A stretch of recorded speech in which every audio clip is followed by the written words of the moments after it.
this year. I think it's going to be the week even, helping us balance the power on Bloomberg Radio, on the satellite, and on YouTube. Kind of amazing to sit here on this Monday and think that they all passed. All four bills sounded kind of wacky. The Frankenstein strategy, when we first heard about Mike Johnson's idea here to bring Ukraine, Israel, Taiwan separately, and then this other sidecar thing that had TikTok in it, along with other some sanctions, the repo, everything else you could think of. They all passed, all from different corners. That was the idea. And they're all being stitched together into one big Frankenstein that heads to the Senate, where procedural votes will begin shortly. And this could all be done Wednesday, I guess, is the feel at the moment. So if you're Nathan Dean at Bloomberg Intelligence and you've been taking calls on this for months, wondering, people wanting to know what it means for the defense contractors, with truly tens of billions of dollars on the line just between Ukraine and Israel alone, you finally have definitive answers for these people. And the new Pearl Jam album is out. It's a pretty good weekend for Nathan Dean. It's great to see you. Welcome back. You mentioned four companies every time you came in here. Yep. With Israel, I think you said look at Boeing and Lockheed. For Ukraine, you said look at Raytheon and General Dynamics, and they're all up today. Yeah, so, the Ukraine aid is primarily weapons and munitions. So that's obviously those, the RTXs, the General Dynamics and so forth like that. They're the ones that are best procedurally to take advantage of this. Mm-hmm. Because even though we're giving weapons and Ukraines and money to Ukraine, most of that is actually coming back to the U.S. industrial base. There you go. With Israel, it's a little bit different. $5.2 billion for the replenishment of the Iron Dome and the other, Israeli-operated missile defense systems. But the Iranian-Israeli conflict, just writ large, is a very important deal for Boeing and Lockheed Martin, because Israel is pursuing purchase of 50 F-15 fighters. Right. That's Boeing. Yep. Any F-35 fighter, that's Lockheed Martin. The great thing for defense contractors, which they got over the weekend, is you've got a Ukraine, Israel, Taiwan bill. It's going to pass, supplemental. Plus, you've got clarity now that will take you through September 30th. And I don't think you're going to see a shutdown September 30th. So presuming a continuing resolution there at the current funding levels, if you're in the defense contracting industry, you can pretty much feel good about what the funding levels of the government will be for the next year. Interesting. We've heard as well about Israel now resuming purchases. You mentioned the F-15s. They're looking at other weapons and technology as well, and I think what could be $1 billion agreement coming forward with the administration. I guess the idea is they could still add contracts and make more money, increase revenue beyond what we're looking at now. Oh, absolutely. We've got two hot wars underway here. Yeah, absolutely. I mean, look, weapons are used. Weapons need to be replenished. Yeah. The one thing I would say caution-wise, though, is that I think this was the only aid package for Ukraine this year. And even if we see President Trump or President Biden under both scenarios, whoever wins, I'm not sure there's going to be an aid package for them next year. Right. This was a very tall task for Speaker Mike Johnson. Right.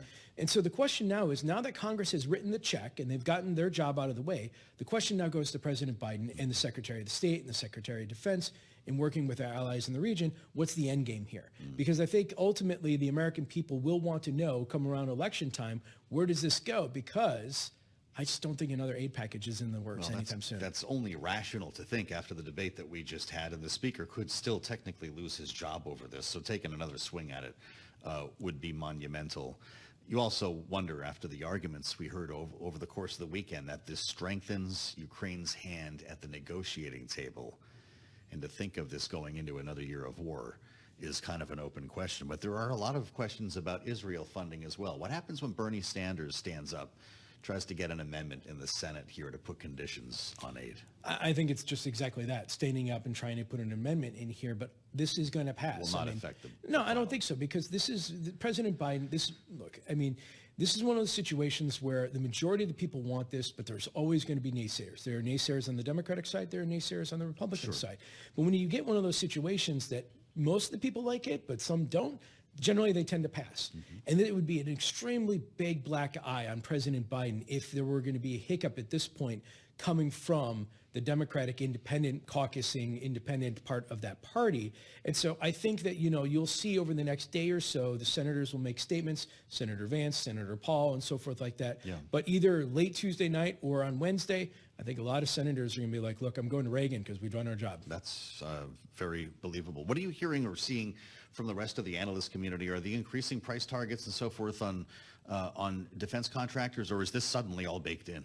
I think it's baked in. I mean, obviously, my colleague William Lee is doing a lot of work on this at the moment. Yeah. But what I'll say is that most I think folks who were investing in the defense contracting industry presumed that something like this would happen. Mm-hmm. The timing was a little bit off. I had said cautiously optimistic for the last few weeks and months, but I didn't think this was going to happen until May. It happened much sooner than we anticipated. Sure. But going forward, I think just now that there's this form of certainty out there, it really just goes back to business, back to like, okay, how much is Ukraine going to use in terms of weapons and the funding levels?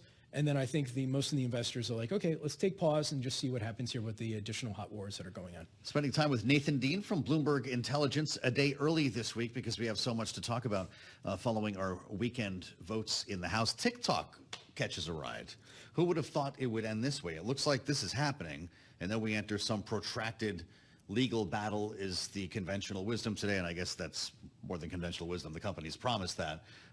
What do we see in the interim? What happens to the law while it's suing? So this is where I have to give a shout out to my colleague, Matt Schettenhelm, who's been working the phones with clients, most of them with teenagers, but clients that want to They know don't use phones.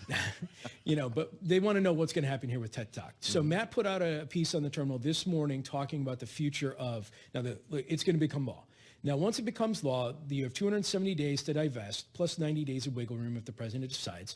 And look, we don't think there's going to be a divestiture or any assert. So that means court case. Now, Matt looked at the legal arguments of the First Amendment piece versus the national security apparatus. And in his note that he put out today, very early levels, he also said a 70% chance that the government survives on this. Wow. So if you take that as word, and I do because I love Matt, it's one of those things where, I think if you have a teenager, you're going to have TikTok around this year. TikTok's going to be around. It's not going to go away before the election. But come mid-2025 or early 2026, people may be moving to Snapchat or Meta, which stocks obviously showed improvement last week because of it. Yeah, that's right. I guess that's where the business goes here. Isn't that incredible? After all the money that they spent on lobbyists to tamp this down, it's being brought forth in a Ukraine funding bill, a foreign aid bill. It's kind of something we might not have thought about a few months ago. Kudos to the staffers that came up with the idea for this one. But TikTok spent a lot of time and effort lobbying Congress. They just put out a piece earlier this week or late last week saying that $24 billion annually to the GDP is there because of TikTok. But ultimately, I think for the policymakers that are on Capitol Hill, this was a national security debate.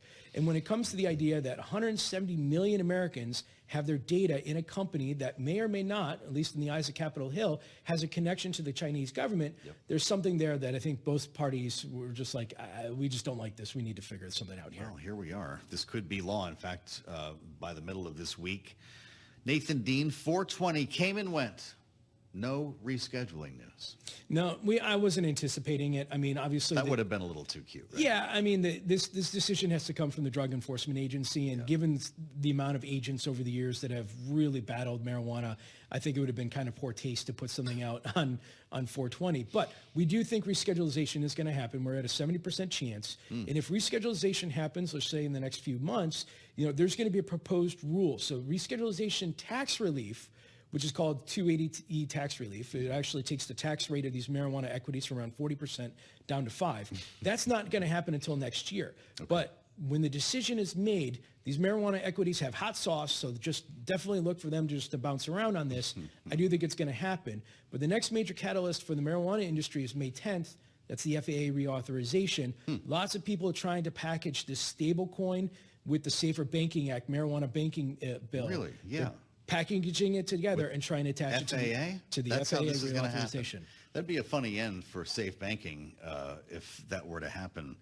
But yeah, I don't know if there was an expectation for an announcement on 420, but kind of interesting to see that this actually is in the offing and possibly soon. Yeah, absolutely. I mean, the only thing, we saw a lot of retail chatter at the end of last year that thought 420, because usually Senate Democrats in particular like to do something around 420. It didn't really happen this year. Maybe it was because it was Saturday, but so forth like that. But what I will say is that from the marijuana equities moving forward, that May 10th date is important. Now, I'm not sure that the FAA reauthorization is a place that you can package Patrick McHenry's stablecoin bill with the Safer Banking Act. And this bill would allow banks to service marijuana-related equities. I'm not sure it can get through at FAA reauthorization because For me, what I need to see is either commitment from House Speaker Mike Johnson Okay. or House Financial Services Chairman Patrick McHenry. They're on board with this, because right now I'm not sure they are. Neither of whom seem to be fans of this whole thing. In the meantime, watch the American-made companies here, MSOS, in terms of cannabis companies. Yep. When it comes to an impact on rescheduling. Yeah, and the American equities will get tremendous amount of tax relief, a lot of dollars coming back into their coffers of this. But I think you could also see an indirect impact on those Canadian equities that, just they generally trade as well, just directionally with the policy movements. Got it. Boy, it's only Monday. Think of how much we've already talked about here. Pretty remarkable. Nathan Dean, thank you so much.